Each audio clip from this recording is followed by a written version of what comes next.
बिस्मिल्लाहिर्रहमानिर्रहीम।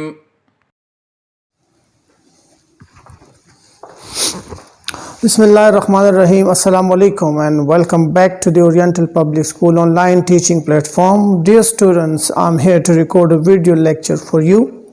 This video lecture is for class 10th, subject is biology, and today my topic is levels of ecological organizations. Ecology हम शुरू कर रहे हैं और ecology चैप्टर में man and his environment chapter का टाइटल है, इसको हम इकोलॉजी भी कहते हैं। इसका पहला टॉपिक हमारे पास है लेवल्स ऑफ इकोलॉजिकल ऑर्गेनाइजेशंस। इस टॉपिक में हम एनवायरनमेंट के मुख्तलिफ सेगमेंट्स को एक स्पेसिफिक सीक्वेंस के साथ अरेंज करते हैं और उसको पढ़ते हैं कि एनवायरनमेंट किन किन चीज़ों से बना हुआ है और उसकी ऑर्गेनाइजेशन हम कैसे करते हैं, कौन कौन से लेवल्स उसके अंदर मौजूद हैं। तो ये इंशाल्लाह इस टॉपिक में आप सीखेंगे। इस टॉपिक का टाइटल है लेवल्स ऑफ इकोलॉजिकल ऑर्गेनाइजेशंस। आप आसानी से इसका मतलब समझ सकते हैं कि हम एनवायरनमेंट को किस तरतीब के साथ अरेंज करते हैं या एनवायरनमेंट जिन कंपोनेंट्स से बनता है उन कंपोनेंट्स को हम किस तरतीब के साथ रखते हैं। तो इसको कहा जाता है levels of ecological organisations. Level आप अपने वाइट बोर्ड पे देख सकते हैं। यहाँ पे लेवल हमने शुरू किए हुए हैं कि सबसे स्मॉलेस्ट यूनिट आपके एनवायरनमेंट का है, उसको हम कहते हैं स्पीशीज़। फिर स्पीशीज़ कंबाइन होते हैं, वो पॉपुलेशन बना लेते हैं। पॉपुलेशन कंबाइन होके कम्युनिटी बनाती हैं। कम्युनिटी के अंदर living and non living things interactions करते हैं और उससे एक सिस्टम बनता है जिसको हम कहते हैं इकोसिस्टम। और इकोसिस्टम जब पूरे ग्लोब के ऊपर आ जाता है, पूरी दुनिया के ऊपर हम ले लेते हैं, तो इसको फिर कहा जाता है बायोस्फीयर। और इस तरह पूरी दुनिया को हम 3 मेजर पार्ट में डिवाइड करते हैं। एक है लिथोस्फीयर, दूसरा है हाइड्रोस्फीयर और तीसरा है एटमॉस्फेयर। अब ये चीज़ें क्या है, इसको इंशाल्लाह अभी आप तरतीब से सीखने जा रहे हैं। तो सबसे पहले पढ़ेंगे स्पीशीज। स्पीशी क्या है? Species, remember, species is the smallest unit of ecosystem, या आप अपने एनवायरनमेंट का ले सकते हैं। This is the smallest unit of your environment. Species क्या है? स्पीशी को हम डिफाइन करते हैं the group of similar organism which can interbreed freely in nature and can produce their fertile offspring is called species। यहाँ पे board पे लिखी गई है group of similar organism which can breed with one another to produce fertile offspring। मतलब ये हुआ species हम उन सिमिलर ऑर्गेनिज्म को कहेंगे, एक जैसे ऑर्गेनिज्म को कहेंगे जो आपस में इंटरब्रीड करते हैं। इंटरब्रीड का मतलब है वो आपस में मैटिंग करते हैं, सेक्सुअल रिप्रोडक्शन करते हैं और सेक्सुअल रिप्रोडक्शन से बच्चे पैदा करते हैं और वो बच्चे फर्दर अपने बच्चे पैदा कर सकते हैं। तो ऐसे सिमिलर ग्रुप ऑफ ऑर्गेनिज्म को हम कहते हैं स्पीशीज। फॉर एग्जाम्पल, आपके इर्द गिर्द बहुत सारे एनिमल्स और प्लांट्स हम देखते हैं। वो प्लांट्स और एनिमल एक दूसरे के साथ मैटिंग करते हैं और अपने जैसे बच्चे पैदा करते हैं, वो सब स्पीशीज कहलाते हैं। फॉर एग्जांपल हम ले लेते हैं मैन। मैन एक स्पीशी है। मैन के अंदर अपना मेल फीमेल होता है, मेल और फीमेल। ये मेल फीमेल मैट करते हैं और अपने जैसे इंसानों को पैदा करते हैं। तो मैन को हम कह सकते हैं, उसके मेल और फीमेल को कलेक्टिवली एक स्पीशी कहा जाता है। इसी तरह से आप बर्ड्स ले लें, स्पैरो आप ले लें। स्पैरो में भी मेल फीमेल होता है। वो मेल स्पैरो और फीमेल स्पैरो सेक्सुअल रिप्रोडक्शंस करते हैं और अपने जैसे स्पैरोस को प्रोड्यूस करते हैं। तो एक दूसरी आपके साथ एग्जाम्पल हो गया स्पीशी की। इसी तरह से आप काव ले सकते हैं, बफलो ले सकते हैं, शीप ले सकते हैं, गोट ले सकते हैं। ये सारे क्या है? All these are species. Species की हम डेफिनेशन दोबारा कर लेते हैं। Species is a group of similar organism which can interbreed freely and can produce fertile offspring. Urdu में मतलब ये हुआ, उन तमाम ऑर्गेनिज्म को हम स्पीशीज कहेंगे जो आपस में ब्रीडिंग करते हैं यानी सेक्सुअल रिप्रोडक्शन करते हैं और सेक्सुअल रिप्रोडक्शन से अपने जैसे बच्चे पैदा करते हैं और वो बच्चे फर्दर अपने बच्चे पैदा कर सकते हो, वो फर्टाइल हो, तो ऐसे ग्रुप ऑफ सिमिलर ऑर्गेनिज्म को हम कहेंगे स्पीशीज। ठीक है जी, species is the smallest unit. यहीं से हम इस लेवल की शुरुआत करते हैं। स्पीशी के बाद फिर हमारे पास है नेक्स्ट लेवल, उसको कहा जाता है पॉपुलेशन। पॉपुलेशन का लफ्जी मतलब आप जानते हैं, आबादी को कहा जाता है। इसकी हम डेफिनेशंस करते हैं, group of individuals belonging to same species.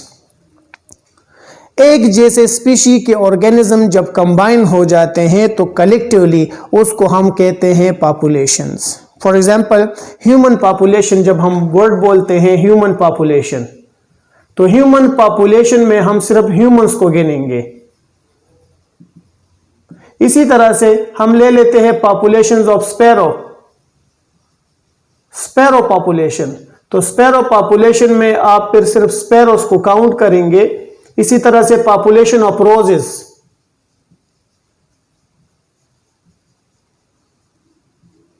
तो पॉपुलेशन का क्या मतलब हुआ? पॉपुलेशन हम कहते हैं numbers of same species. Same species से ताल्लुक रखने वाले ऑर्गेनिज्म जब एक खास वक्त में एक खास जगह पर रहते हैं तो उनकी पूरी तादाद को हम कहते हैं populations. Population is a simple word. Population क्या है? पॉपुलेशन का मतलब है जब हम एक किस्म के स्पीशी को ले लेते हैं एक खास जगह पे एक खास वक्त में और उसको हम काउंट कर लेते हैं तो कलेक्टिवली उनकी पूरी तादाद कहलाती है पॉपुलेशन। रिमेंबर, पॉपुलेशन में हम सिर्फ एक किस्म की स्पीशीज को लेंगे। फॉर एग्जांपल आप ह्यूमन को लेते हैं तो सिर्फ ह्यूमन को आपने लेना है, उसको काउंट करना है। आप स्पैरो को लेते हैं तो सिर्फ एक खास जगह में फिर आप स्पैरो को गिनेंगे, उसकी तादाद आप फाइंड आउट करेंगे तो उसको हम कहेंगे पॉपुलेशन ऑफ स्पैरोस। राइट, तो आप कह सकते हैं जब एक किस्म के स्पीशीज कंबाइन हो जाते हैं तो वो पॉपुलेशन बनाते हैं या पॉपुलेशन कहलाते हैं। तीसरा आपके पास लेवल है कम्युनिटी। कम्युनिटी किस चीज़ से बनता है? तो इसका जवाब ये है कि जब मुख्तलिफ किस्म के पॉपुलेशंस कंबाइन हो जाते हैं, वो एक ख़ास जगह पे रहते हैं और एक दूसरे के साथ इंटरेक्शन करते हैं तो उस इंटरेक्शन से फॉर्म होती है community. What is community? Community means different populations living in an area, they are interacting with each other, so this form community. इसका मतलब ये हुआ कि कम्युनिटी में हम मुख्तलिफ पॉपुलेशंस लेंगे। फॉर एग्जांपल एक ख़ास जगह है जहाँ पे ह्यूमन पॉपुलेशन भी एग्जिस्ट करती है, वहाँ पे बर्ड्स की पॉपुलेशन भी एग्जिस्ट करती है, वहाँ पे माइक्रो ऑर्गेनिजम्स के पॉपुलेशन भी एग्जिस्ट करते हैं और वहाँ पे प्लांट की पॉपुलेशंस भी, मुख्तलिफ प्लांट्स के पॉपुलेशंस भी एग्जिस्ट करते हैं। अब ये सारे ऑर्गेनिज्म एक ही जगह पे रह रहे हैं तो कलेक्टिवली हम इन सब को कहेंगे कम्युनिटी। आप आसानी से कह सकते हैं कि when different populations combine they form community। ठीक है जी। इसके बाद है फोर्थ इकोलॉजिकल ऑर्गेनाइजेशन या फोर्थ लेवल है, उसको हम कहते हैं इकोसिस्टम। इकोसिस्टम को हम डिफाइन करते हैं a natural area where living organisms interact with each other and also with their known living environment is called ecosystem। अब डिफाइन दोबारा से कर ले, a natural area where living organism and their environment interact and exchange materials with each other is called ecosystem। मतलब ये हुआ ecosystem हम एक खास जगह को कहेंगे जो कुदरती तौर पे एग्जिस्ट करती हैं, वहाँ पे लिविंग ऑर्गेनिज्म भी होंगी और नॉन लिविंग थिंग्स भी होंगी। ये लिविंग ऑर्गेनिज्म एक दूसरे के साथ भी इंटरेक्ट करेंगे और अपने नॉन लिविंग एनवायरनमेंट के साथ भी इंटरेक्ट करेंगे, तो इन सब इंटरेक्शन से एक सिस्टम बनता है, उसको हम कहते हैं इकोसिस्टम। फॉर एग्जाम्पल आप कोई भी जगह ले ले, अपना इर्द गिर्द जहाँ पे है वो जगह ले ले, कोई पॉन्ड ले ले, कोई जंगल ले ले, डेजर्ट ले ले, कहीं कोई भी जगह ले ले, हर जगह के अंदर जो नेचुरली बना हुआ होता है वहाँ पे एग्जिस्ट करते हैं प्लांट्स, एनिमल्स, माइक्रो ऑर्गेनिजम्स। ये तीन लिविंग थिंग्स एग्जिस्ट करती है, प्लांट्स, एनिमल्स एंड माइक्रोब्स। इसके इर्द गिर्द नॉन लिविंग एनवायरनमेंट एग्जिस्ट करता है, सनलाइट होता है, एटमॉस्फेयर एग्जिस्ट करता है, वाटर एग्जिस्ट करते हैं, सॉइल एग्जिस्ट करता है और इसके अलावा दूसरे जो नॉन लिविंग एनवायरनमेंट के कंपोनेंट है वो तमाम चीज़ें एग्जिस्ट करती हैं।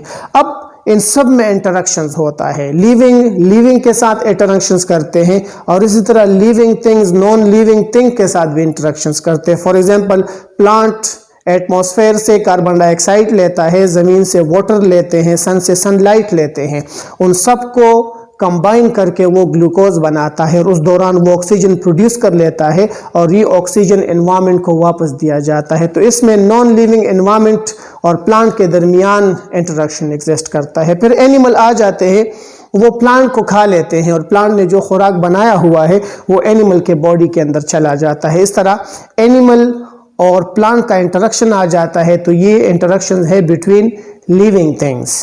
तो इकोसिस्टम हम हर उस जगह को कहेंगे जो नेचुरली बना हुआ होगा, ठीक है जी, नेचुरली एक इन्वायरमेंट एग्जिस्ट करेगा, वहाँ पे लिविंग थिंग एक दूसरे के साथ भी इंटरेक्ट करेंगे और नॉन लिविंग थिंग्स के साथ भी इंटरेक्ट करेंगे। तो ऐसी जगह को हम कहेंगे इकोसिस्टम। ठीक है जी, दोबारा से डेफिनेशन सीख लें। Ecosystem is a natural area where living things interact with each others and also where their non-living environment is called ecosystem. Ecosystem जब कंबाइन हो जाते हैं मुख्तलिफ जगहों पे जितने भी इकोसिस्टम्स हैं, फॉर एग्जांपल ओशन में एग्जिस्ट करता है, डेजर्ट में एग्जिस्ट करता है, पोलर रीजन्स पे थंद्रा इकोसिस्टम जिसको हम कहते हैं जो सारा साल बर्फ़ से ढके होते हैं, वहाँ पर एनिमल प्लांट्स रहते हैं, कोई फॉरेस्ट ले ले, ये तमाम इकोसिस्टम्स जब कंबाइन हो जाते हैं तो उससे बनता है बायोस्फीयर्स। बायोस्फीयर की हम डेफिनेशन करते हैं parts of earth where life exist. जिंदगी में कोई भी जगह, कोई भी पार्ट आप ले ले, पूरी दुनिया में कोई भी पार्ट आप ले ले जहाँ पे जिंदगी के आसार मौजूद है, जहाँ पे लाइफ एग्जिस्ट करती है, उन तमाम को कलेक्टिवली हम कहते हैं बायोस्फीयर।